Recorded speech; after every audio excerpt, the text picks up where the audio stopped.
uh, uh. Batu warna coklat itu batu apa? Batu apa ya? Hitam, harusnya warna hitam. Mana warna hitam? Ada warna. Lo Ninit, ditungguin Hiro ngerjain tugas kok malah di sini? Iya. Iya apa, Nit? Iya, tahu kalau ditungguin Hiro, tahu. Jadi kenapa kamu nggak ngerjain tugasnya? Aku mewarnainya jelek, nggak kayak Hiro. Hiro bagus. Loh, kamu kan bantu mewarnai kan? Iya, aku tuh suka menggambar. Tapi kalau mewarnai tuh ini jelebret-jelebret gini. Gambarnya nggak bisa rapi, Tante. Nih, jelebret-jelebret gitu.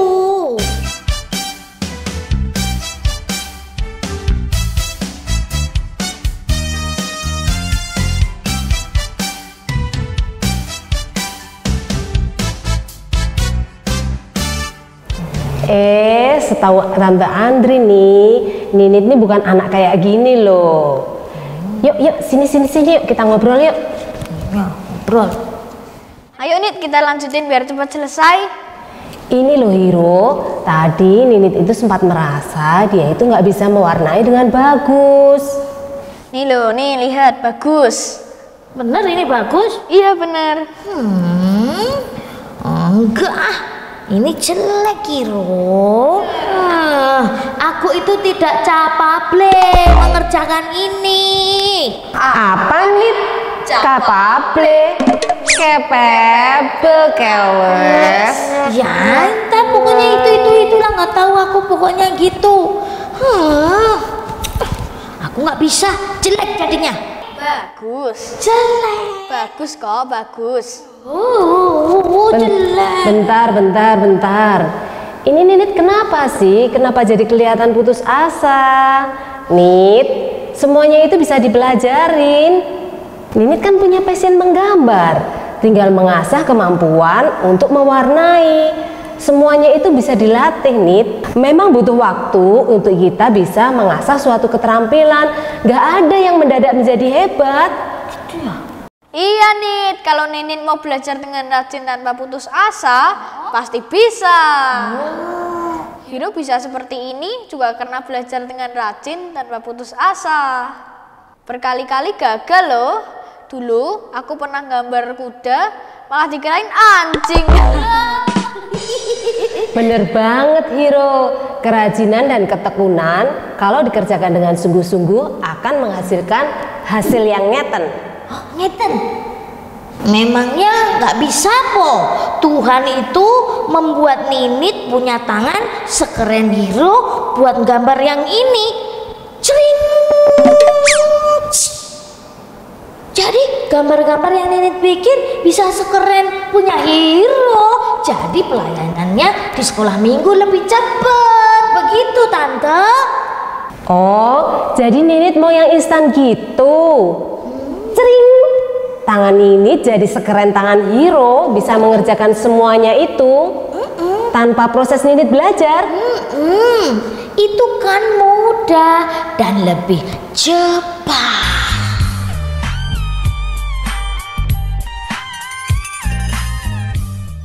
Maunya kita semuanya serba instan gitu. Kayak bikin mie instan 3 menit jadi. Tapi semuanya itu butuh proses. Ninit suka menggambar, tinggal dilatih terus biar gambarannya semakin bagus. Dan tinggal diasah mewarnainya supaya hasilnya makin keren. Kalian mau denger nggak kisah Alkitab tentang kesuksesan karena rajin dan tekun berlatih? Kisahnya tentang Daud melawan Goliat. Kalian pernah dengar kisah ini? Pernah ya? Pernah. Kamu pernah nggak? Pernah. Aku juga pernah. Kamu tuh paling nggak pernah ingat ceritanya kayak gitu kan? Ingat nggak kamu? Ingat? Ingat nggak? Ingat yang Daud kerja melawan. Oh, Dengerin dulu kalau mau denger. iya. Coba Tante tes dulu. Kalian bener tahu nggak tentang Daud ini? Tahu dong. Siapa ayahnya Daud? Isai. Apa pekerjaan Daud waktu itu? Gembala dong. Berapa banyak domba yang digembalakan Daud? Dikit. Berapa jumlahnya? 2 atau 3 ekor. Apa binatang yang pernah dikalahkan sama Daud? Singa. Beruang. Bagus. Nah, sekarang Tante akan melanjutkan. Siap. Waktu itu orang Israel berhadapan dengan orang Filistin. Goliat, seorang pendekar Filistin, badannya tinggi dan besar. Tingginya kurang lebih 3,2 meter. Wah, hampir 2 kali tinggi orang Indonesia ya. Ia menantang orang-orang Israel untuk melawannya. 1 lawan 1. Tidak ada seorang pun dari orang Israel yang berani melawannya. Mereka semua gentar dan ketakutan. Pada waktu itu, Daud sedang mengunjungi kakak-kakaknya dan membawakan makanan untuk mereka di medan pertempuran. Ketika Daud mendengar tentang Goliat, ia tidak terima karena Goliat mencemooh orang Israel, umat pilihan Tuhan. Hanya Daud yang berani melawan Goliat. Kata Daud, Tuhan yang telah melepaskan aku dari cakar singa dan dari cakar beruang, Dia juga akan melepaskan aku dari tangan orang Filistin itu. Daud tahu bahwa Tuhan akan menyertai dan menolongnya. Akhirnya hanya dengan 1 kali lemparan dari umbannya, Goliat roboh dan dikalahkan oleh Daud. Kalian tahu nggak apa umban itu?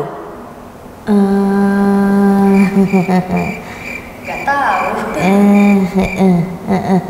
Umban itu hampir mirip dengan ketapel, tapi ada perbedaan. Umban memakai peluru dari batu yang ukurannya kira-kira sebesar bola golf. Batu ditaruh di bagian kulit. Kemudian umban diputar-putar di atas kepala dan diarahkan ke sasaran. Batu itu bisa melesat sampai jauh loh. Tahukah kalian mengapa Daud dapat mengalahkan Goliat dengan 1 kali lemparan dari umbannya? Pertama, Daud datang dengan nama Tuhan. Tetapi Daud berkata kepada orang Filistin itu, "Engkau mendatangi aku dengan pedang dan tombak dan lembing, tetapi aku mendatangi engkau dengan nama Tuhan semesta alam, Allah segala barisan Israel yang kau tantang itu." Kedua, Daud tekun berlatih. Oleh karena itu, Daud tahu betul batu seperti apa yang dipakainya sebagai peluru. Dia memilih batu licin sebagai pelurunya. Lalu Daud mengambil tongkatnya di tangannya. Dipilihnya dari dasar sungai 5 batu yang licin dan ditaruhnya dalam kantung gembala yang dibawanya, yakni tempat batu-batu. Sedang umbannya dipegangnya di tangannya. Demikianlah ia mendekati orang Filistin itu. Batu yang licin akan melesat lebih keren dan lebih jauh dibandingkan dengan batu yang besar permukaannya, sehingga dapat menembak tepat sasaran yang diinginkan. Itu sebabnya kenapa Goliat dapat dikalahkan oleh Daud dengan 1 lemparan dari umbannya.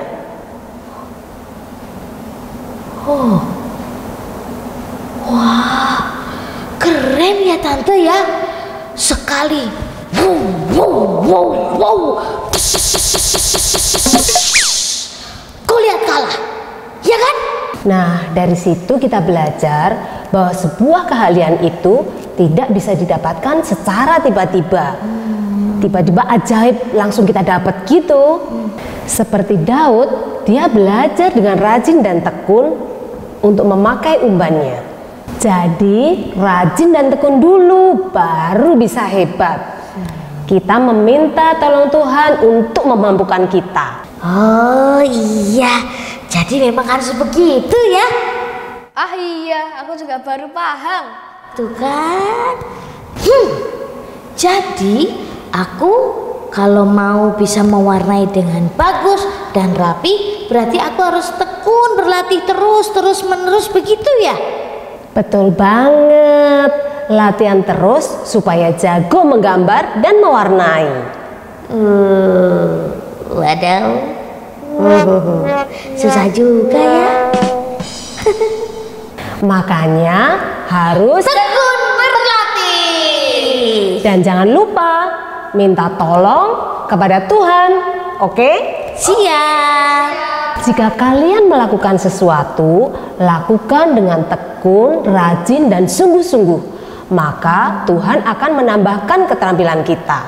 Contohnya, keterampilan kita dalam mewarnai, menggambar, main musik, main piano, main gitar, olahraga. Yakin? Iya, pasti. Iya Nit, dulu aku juga pernah males banget menggambar. Dan mamaku kasih satu ayat di Amsal 13 ayat 4. Hati si pemalas penuh keinginan, tetapi sia-sia. Sedangkan hati orang rajin diberi kelimpahan. Duh, rajinnya mesti nyesal banget. Dulu aku pernah males-malesan. Wah, kamu masih aja menghafal ayat itu, Hero. Keren deh. Iya, firman Tuhan kan harus selalu kita ingat. Tante, boleh nggak aku ngajak teman-teman baca ayat tadi? Boleh dong. Yuk teman-teman, kita baca ayat tadi. Ini juga ya. Iya. Ayo. Amsal 13 ayat 4. Hati si pemalas penuh keinginan, tetapi sia-sia. Sedangkan hati orang rajin diberi kelimpahan. Anak-anak yang di rumah, yang dimaksud dengan diberi kelimpahan tidak melulu tentang uang dan berkat, tapi kepandaian, kepintaran, keterampilan, dan juga kesuksesan. Kerajinan dan ketekunan kalian saat ini bisa mendukung masa depan kalian loh. Oleh karena itu, kalian harus belajar dengan rajin dan tekun. Oleh karena itu, kalian harus rajin dan tekun jika belajar sesuatu ya. Tante, berarti aku tadi tuh kurang rajin ya? Malah tadi sempat putus asa. Jangan-jangan itu yang namanya males. Payah Ninit ini. Wah, Tante salut loh. Ninit bisa mengkoreksi diri Ninit sendiri. Sikap yang bagus itu. Ya memang sih, tadi Ninit ada rasa males. Maaf ya Tante. Iya, nggak apa-apa. Yang penting saat ada kesulitan, jangan mudah putus asa. Harus rajin berlatih dan tekun. Minta Tuhan menolong. Iya ya, kalau cuma sedangkep dan males-malesan, tidak akan maju-maju. Seperti kereta yang macet. Iya kerja macet. Oh iya ya. Oh teman-teman, sekarang kita harus melakukan apa saja yang kita kerjakan dengan sungguh-sungguh dan tekun. Itu semua untuk kebaikan kita. Jangan sampai kayak aku. Tadi males banget alasannya, nggak bisa. Nggak boleh. Semuanya harus dikerjakan dengan rajin dan sungguh-sungguh. Supaya kalau kita berbuat sesuatu dan melakukan sesuatu, hasilnya baik, nama Tuhan yang boleh kita permuliakan. Setuju nggak? Betul nggak Tante? Ya kan? Oke. Siap. Oh Tante, Ninit pimpin doa ya. Ninit mau berdoa bersama-sama teman di rumah. Oke teman-teman, mari kita berdoa. Tuhan Yesus, terima kasih untuk firman-Mu tentang Daud yang rajin dan tekun mengasah keterampilan memakai umban sehingga Daud bisa mengalahkan Goliat. Kami diajarkan supaya ketika kami mengalami masalah dan mengalami tantangan, kami tidak patah semangat. Kami tidak boleh putus asa. Roh Kudus, berilah kami semangat tolong kami supaya kami menjadi orang yang terus giat belajar dan terus berlatih supaya kami menjadi orang-orang yang hebat di masa depan kami. Kami rindu nama Tuhan dimuliakan melalui hidup kami. Terima kasih Tuhan Yesus, di dalam namamu kami berdoa.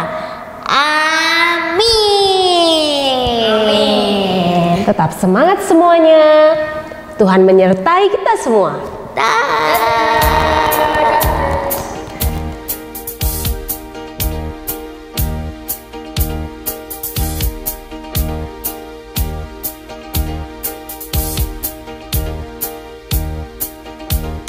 Jangan lelah bekerja di ladangnya Tuhan.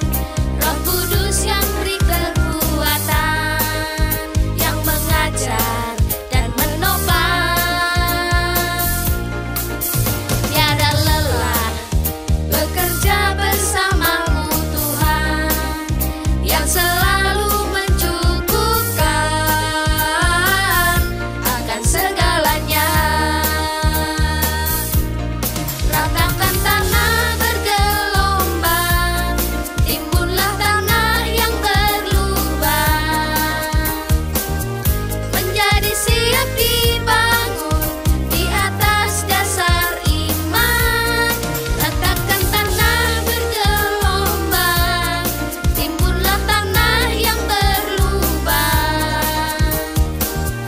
menjadi siap dibangun di atas dasar iman.